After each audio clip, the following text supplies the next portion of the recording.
Hello dear students. तो बच्चों आज हम ज्योमेट्री पे बेस्ड कुछ क्वेश्चन करने वाले हैं जो जेईई एडवांस में आए हुए हैं। तो बेसिकली इसका पर्पज़ ये है कि हम यूक्लिड ज्योमेट्री से कैसे जेईई की प्रॉब्लम सॉल्व कर सकते हैं। और यूक्लिड ज्योमेट्री बेसिकली जो हम 9th और 10th में पढ़ते हैं और उनके बेसिस पे अभी हम जेईई एडवांस के क्वेश्चन सॉल्व करने वाले हैं। जैसे अगर आप ये 2019 का क्वेश्चन देखो जो पेपर 1 में आया था, problem number 6, more than one correct type. So if you see in this question, we have given a non-right angle triangle PQR. Let PQR denote the length of the side opposite to the angles at PQR. The medians from R meets the side PQ at S. If you see in this diagram, I have drawn it that the median RS meets PQ at S. Means these two are equal, right? And the second thing they have given, the perpendicular from P meets the side QR at E. So this is a perpendicular. Okay. So now what else we have? PE intersect at O. To whom? RS. So PE and RS intersect at O. If P is √3, so P is just a length opposite to P, that is this length is √3 and PR is 1. So ये कुछ अपने को given है और एक और चीज given है अपने को, that is the what is as a radius which is the radius of circumcircle of a triangle PQR. So these things we know. So radius is also 1. Okay, and which we have to find out, which of them is correct. First thing is we have to find out length of RS. So RS is a length of a median if you see. The second is area of SOE. So the second thing is area of SOE. And next one is length of OE, this part. And last one is radius of incircle of PQR. So these four things we have to find out. See, length of RS is nothing but a length of median, and length of median, if you study Euclid geometry, that we can easily find out using Apollonius theorem. Okay, so for Apollonius theorem हमें क्या चाहिए होता है? Sides का length चाहिए होता है. तो अभी हमारे पास दो साइड्स की लेंथ है, हमें एक जो लास्ट साइड है उसका लेंथ चाहिए. ओके, और area of SOE, that is this part. इसके लिए भी पहले हमें सभी में हमें सबसे पहले चीज़ क्या चाहिए? Length.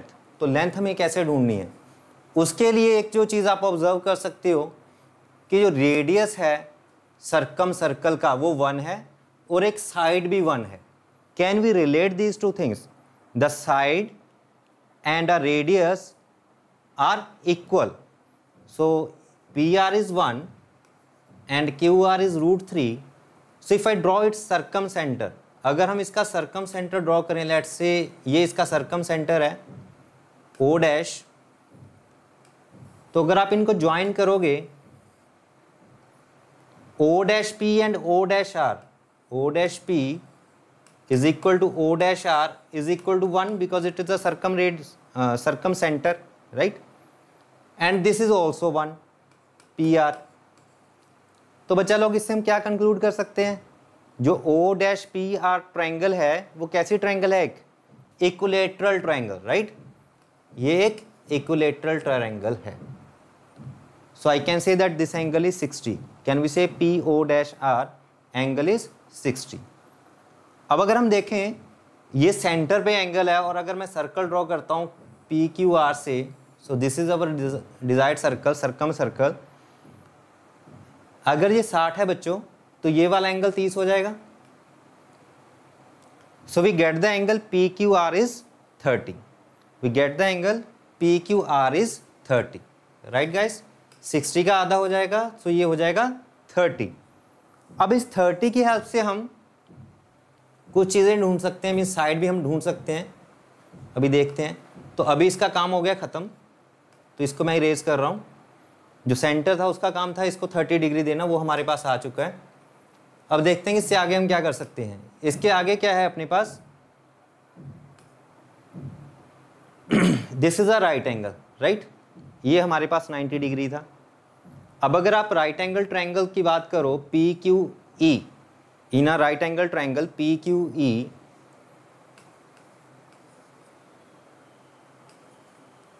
if I assume that PQ is X, if I assume PQ is X, then PE क्या आ जाएगा बच्चों? मैं लिख सकता हूँ PE by PQ is PE by PQ is sin 30. So PE will be, PE क्या आ जाएगा?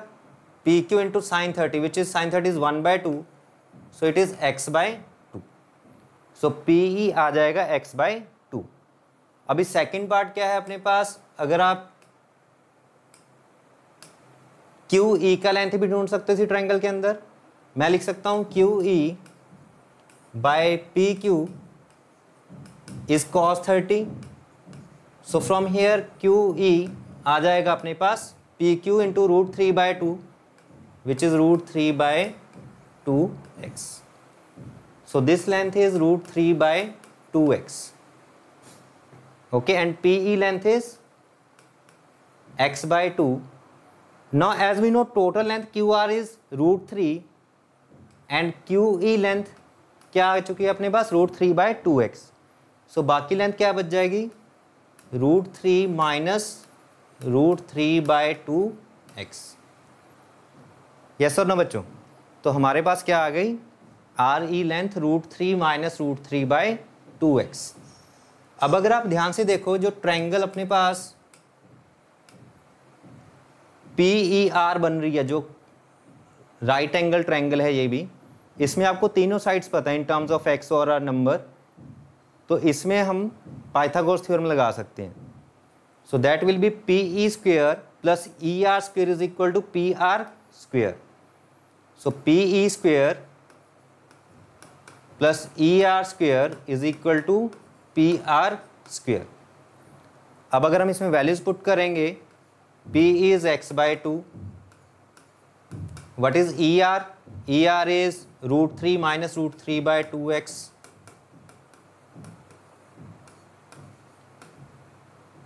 Sorry, √3 minus √3/2x whole square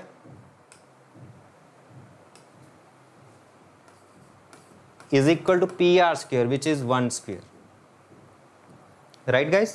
तो हमारे पास ये इक्वेशन बन गया जिससे हम x ढूंढ सकते हैं. x का मीनिंग क्या हो जाएगा कि हमें QP का लेंथ मिल जाएगा.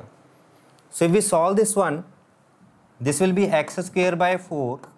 You can take √3 common, so it becomes √3 square and 1 minus x by 2 whole square is equal to 1. Right guys? So that becomes x square by 4 plus 3 times. Now if we open the square, that will be 1 plus x square by 4 minus x is equal to 1. Right guys? Now, so this is what we have. If we simplify those expression, so what we will get? Yes बच्चों, क्या आ जाएगा अगर इसको हम simplify करेंगे? एक तो आ जाएगा आपके पास एक्स स्क्वेयर और एक आ जाएगा -3x और एक आ जाएगा 2, और इसके फैक्टर्स बन जाएंगे आपके पास x - 1 into x - 2 equal to 0. So x has a 2 possible values 1 और 2. ठीक है गाइस? तो हमारे पास दो वैल्यूज़ आ रही हैं x की, 1 और 2. बट अगर आप देखो, आप x को 2 नहीं रख पाओगे. द रीज़न इज, अगर आप RE की लेंथ देखो, वो है ये. अगर मैं x को 2 रखता हूं तो RE जो है वो क्या आ जाएगा? √3 minus √3/2 into 2 which is 0. So RE becomes 0. So what is the meaning of RE is 0? कि E जो है वो R पॉइंट हो गया. ER same. इससे क्या होगा? अगर E और R सेम हो गए तो मीन्स जो एंगल E पे है वही एंगल R वाला वही बन गया ना. E और R अगर पॉइंट सेम है और हमें पता है कि ई तो ऑल्टीट्यूड था पी ई, तो अगर पी ई पी आर बन चुका है तो means P R is a 90 degree, at a R point we have a 90 degree angle. But उन्होंने लिखा हुआ था, अगर आप स्टेटमेंट देखो तो वहाँ पे मेंशन था कि it is a non right angle triangle, it is a non right angle triangle.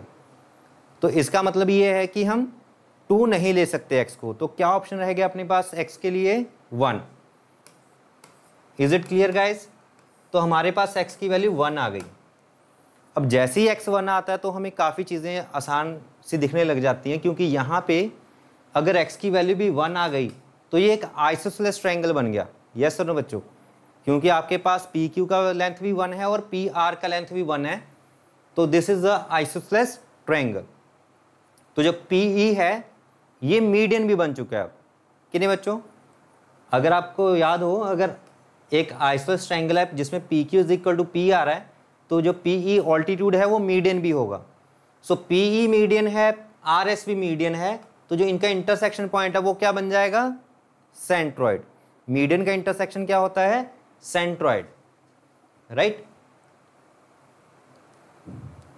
तो हमें ये कुछ चीजें मिल गई हैं जैसे ही हमें x को 1, जैसे ही हमें x 1 मिला।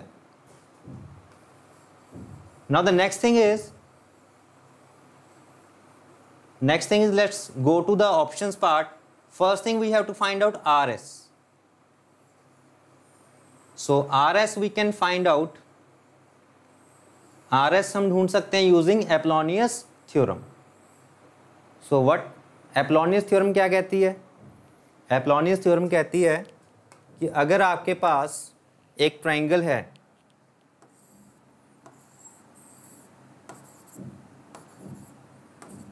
और AD is a median, then twice of AD square plus BD square is equal to AB square plus AC square. So that is Apollonius theorem to find out the length of median AD. So we use that result to find out our RS length. To find RS length, we use that result.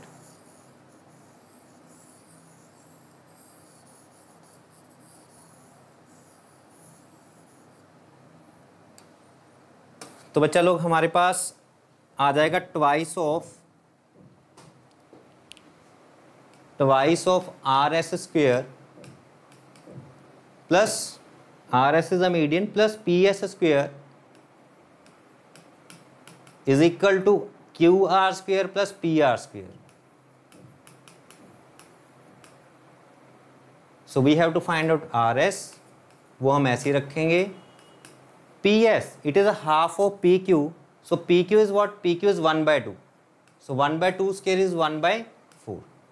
ठीक है जी?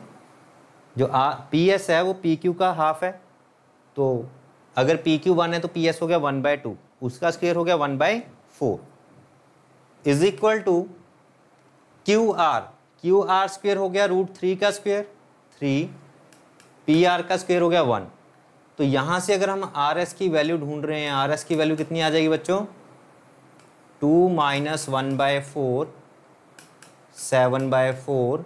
सो RS आ जाएगा आपके पास √7/2, जो कि correct है। अपने पास जो options हैं वहाँ पे भी RS का वैल्यू कितना दे रखा है अपने को? √7/2। So what we can say option A is correct. Clear है गाइस? तो ऑप्शन A करेक्ट होगी अपने पास। Length of RS is √7/2। Next part है बच्चों एरिया ऑफ SOE। देखो जिसने मिड पॉइंट थ्योरम ज्योमेट्री वगैरह पढ़ा है तो उसको पता है कि जो SOE ट्रायंगल है, ये वाला ट्रायंगल और ये वाला ट्रायंगल, क्योंकि ये midpoints SE are the midpoints, तो इनसे जो मिलकर ट्रायंगल बना है ये वाला, ये ट्रायंगल और ये POR, ये दोनों क्या हैं? सिमिलर हैं। अगर मैं यहां पे बनाऊं SOE एंड POR सिमिलर, और हमें यह भी पता है कि जो SE है वो किसका हाफ है बच्चों? Half of PR। SC is half of PR by mid point theorem. So I can से कि जो SOE का एरिया है और जो POR का एरिया है वो होगा 1/2 का स्क्वायर. जो दो सिमिलर ट्रायंगल्स होती हैं उनका जो एरिया का रेशो होता है वो होता है स्क्वायर ऑफ साइड्स रेशो. तो अगर मैं SC और QR की साइड का रेशो लेता हूँ वो आता है 1/2, तो उसका स्क्वायर हो गया 1/4. सो SOE और PQR का रेशो होगा 1/4. तो SOE क्या बन गया 1/4 PQR. अब जो sorry POR note a Q, it is O. तो POR. अब एक और प्रॉपर्टी होती है ट्रायंगल्स के अंदर. O क्या है अपने पास सेंट्रॉइड. O क्या होता है अपने पास सेंट्रॉइड है ना, मीडियंस का इंटरसेक्शन. तो ये कहता है कि जो जो तीन ट्रायंगल बनेंगी मीडियन को ज्वाइन करके, one is POR, another is ROQ and the third one is POQ. इन तीनों का बच्चों एरिया सेम होता है. इन तीनों का एरिया क्या होता है same. Okay. So POQ, QOR and POS. तो मैं ये कह सकता हूँ कि जो POR का एरिया है वो 1/3 ऑफ PQR हो गया. Means it is 1/12 of PQR.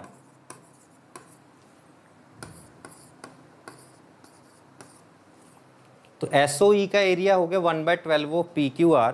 अब अगर हमें PQR का एरिया मिल जाए, जो कि ढूंढना बहुत इजी है क्योंकि हमें काफ़ी सारी चीज़ें PQR में मिल चुकी हैं. ये 1 है, ये 1 है, ये √3 है. आप हीरोन्स फार्मूला यूज़ कर सकते हो इसके अंदर 1, 1 and √3. So you can use Heron's formula. या फिर आप अगर देखो आपने PE का लेंथ भी ढूंढ लिया है.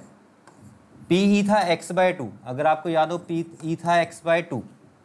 तो अगर और ये x आया था अपने पास 1, तो PE आ गया 1/2. तो मैं इसका एरिया जो PQR का एरिया है वो मैं लिख सकता हूँ half into base into height. Base क्या है अपने पास QR और परपेंडिकुलर हो गया PE. सो 1/24 इंटू QR. QR का लेंथ है अपने पास √3. PE का लेंथ है हमारे पास 1/2. So it is √3/48. अब अगर हम ऑप्शंस को देखें, हमारे पास ऑप्शंस क्या थी. ऑप्शन है √3/12, पर हमारे पास क्या आ रहा है √3/48. तो means option B is not correct. Right guys. So option B correct नहीं है. Now if we go for option C, that is length of OE. जो OE का लेंथ है guys, OE as we know O is a centroid. O is a centroid. तो ये 2:1 होएगा. 2:1. PO और OE का रेशो 2:1 होगा. और PE का लेंथ कितना है 1/2. PE length is 1/2. अगर PE 1/2 है गाइस तो OE कितना हो जाएगा. OE is 1/3 of PE. अगर आप PO और OE का रेशो देखो 2:1 है, तो जो OE है वो 1/3 ऑफ PE हो जाएगा. तो PE कितना अपने पास 1/2. So this is 1/6. तो क्या आ गया बच्चों आंसर 1/6. क्या हमारे पास 1/6 है. Yes. So means this is also correct. OE length is 1/6. Now last part is radius of in circle. देखो रेडियस ऑफ इन सर्कल का तो डायरेक्ट फॉर्मूला होता है कि जो एरिया है उसको डिवाइड कर दो आप किससे, पेरीमीटर से, half perimeter. R into S is a area. Right. तो अगर अपने को रेडियस ऑफ इन सर्कल ढूंढना है तो आप क्या करो, इसका एरिया को डिवाइड कर दो सेमी पेरीमीटर से. तो एरिया हम निकाल चुके हैं ऑलरेडी. PQR का एरिया ये था अपने पास half into QR into PE. So half into QR into PE is half into √3 into 1/2 which is √3/4.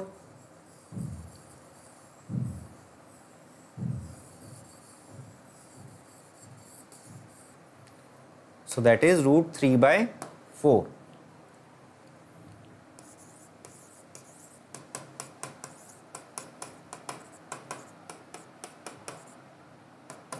Sorry, root 3 by 8. It is root 3 by 8.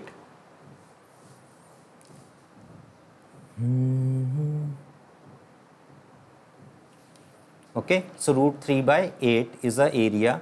Now, S value semi-perimeter, it will be 1 plus root 3 by 2, which is 2 plus root 3 by 2. So R is area which is represented by delta. किससे represent करते हैं? Delta से, bye S. So that is root 3 by 8 into 2 plus root 3 by 2. Now this, ये 2 cut जाएगा but चलो 8 के साथ, so this is 4. And this 2 plus root 3, we can rationalize it. इसको हम कर देते हैं rationalize. किससे? 2 minus root 3 से multiply और divide. तो बच्चा लोग नीचे क्या बन जाएगा? 2 square minus root 3 square which is 1, और न्यूमिनेटर में आ जाएगा 2 माइनस रूट 3 मल्टीप्लाई में. So this is 4 in the denominator. Numerator में आ गया रूट 3 टाइम्स 2 माइनस रूट 3. अब अगर हम ऑप्शन देखें, क्या ये वही ऑप्शन है? Root 3 by 2 2 minus root 3. तो हमारे पास ओके, बट ये आया था हमारे पास पेरीमीटर जो S है वो 2 प्लस रूट 3 बाय 2 हमने यूज़ करा था.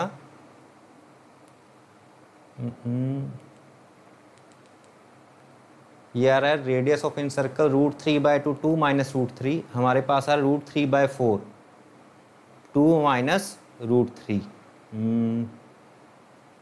ओके, एक बार दोबारा चेक कर लेते हैं. पी क्यू आर का एरिया हमने ढूंढा था half into root 3 by 2 into 1 by 2. Okay, why we pick root 3 by 2? देखिए साइड जो थी अपने पास वो थी रूट 3.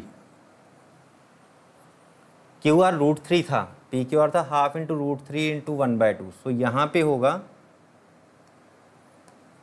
2 आएगा बच्चों. Root 3 into 1 by 2 into 1 by 2 that is root 3 by 4. तो यहाँ पे आपके पास 4 होएगा, 4 से कट के आएगा यहाँ पे 2, तो यहाँ 2 आ जाएगा और यहाँ पे भी 2. सो अल्टीमेटली जो रेडियस है इन सर्कल का वो भी करेक्ट ऑप्शन बन रहा है अपने पास. सो डी इज ऑल्सो करेक्ट. तो चल एक ये हमने अभी जे एडवांस का क्वेश्चन करा है. जे एडवांस जो कि कोऑर्डिनेट की हेल्प से करते हैं बच्चे, बट अभी हमने किससे करा है? With the help of Euclid geometry. तो आई होप कि जो 10th और 9th के बच्चे हैं जो अभी IQM या ओलंपियाड्स की प्रिपरेशन कर रहे हैं, उन्होंने इतना ज्योमेट्री पढ़ा हुआ है कि वो इसको आसानी से सॉल्व कर सकते हैं. So that is the beauty of geometry. Means आप जे एडवांस का क्वेश्चन कर सकते हो with the help of Euclid geometry. Okay guys, so thank you. मुझे लगता है कि आपको ये अच्छा लगा होगा. So like and share. Thank you guys.